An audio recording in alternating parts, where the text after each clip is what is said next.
Praise the lord, హల్లెలూయా. ఎలా ఉన్నారంతా? బాగున్నారు కదా? ప్రతిదినము మీరు పెడుతున్న కామెంట్స్ చదువుతున్నాను. చాలా మంది ప్రార్థన అవసరతలు కోరుతా ఉన్నారు. మేము ప్రార్థిస్తా ఉన్నాం. మీ ప్రతి ప్రార్థనకు దేవుడు తగిన సమయంలో జవాబు దయచేదురుగాక.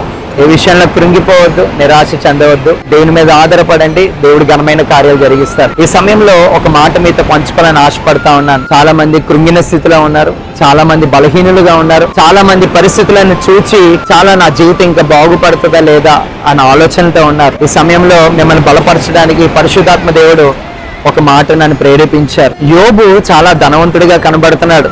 యోబు అన్ని విషయాల్లో దీవించబడ్డాడు. చక్కటి కుటుంబము, వ్యాపారం ఉంది, మంచి పేరుంది. కానీ యోబు సమస్తము కోల్పోయాడు. అయితే యోబు గ్రంథంలో చివరగా మనం చూసినట్లయితే యోబు ఏదైతే కోల్పోయాడో ఆ క్షేమ స్థితిని దేవుడు మరలా దయచేశాడంట. ఈ సమయంలో వాక్యం వింటున్న ప్రియ సహోదరి సహోదరుడా, నీ జీవితంలో కూడా ఒకప్పుడు సమృద్ధి నువ్వు చూసావు, కానీ ఇప్పుడు కరువు చూస్తున్నావేమో. ఒకప్పుడు చాలా మందికి పెట్టేదానివి, కానీ ఈరోజు ఒకరి దగ్గర చేయి చాచే స్థితిలో ఉన్నావేమో. ఒకప్పుడు వ్యాపారంలో అభివృద్ధి చూసావు, కానీ ఇప్పుడు వ్యాపారం అంతా నష్టపోయిన పరిస్థితి. మంచి ఉద్యోగం ఉండేది, కానీ ఇప్పుడు ఉద్యోగం లేని స్థితి. ఒకప్పుడు ఇల్లంతా సంతోషము, కానీ ఇంటిలో ఇప్పుడు దుఃఖము.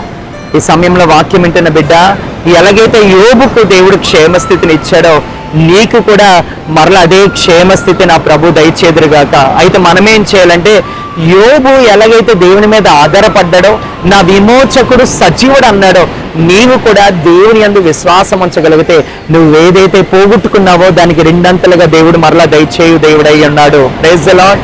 ఈ సమయంలో మాటలు నమ్ము. నీ క్షేమ స్థితిని మరలా దేవుడు నీకు దయచేదురుగాక.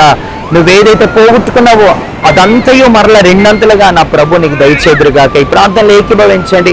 పరిశుద్ధుడ దేవా, నీకు స్తోత్రాలయ్యా. ఈ ప్రార్థనలు ఏకీభవించిన ప్రతి బిడ్డను ఆశీర్వదించి ప్రభా, వారు ఏ క్షేమ స్థితిని అయితే పోగొట్టుకున్నారో మరలా ఆ క్షేమ స్థితిని వారికి దయచేయమని వేడుకొని వచ్చినాను. మంచి ఆరోగ్యం దయచేయండి. వారు రాస్తున్న ఎగ్జామ్స్లో గొప్ప జయము దయచేయమని వేడుకొని వచ్చినాను. ప్రతి కుటుంబాన్ని దీవించి నీ రెక్కల చాటున ప్రతి ఒక్కరిని భద్రపరచమని, మహిమని మీరే పొందుకోమని నజరేయుడైన యేసయ్య నామములో ఈ యొక్క ప్రార్థన అడిగి వేడుకొని వచ్చిన మా తండ్రి, ఆమేన్.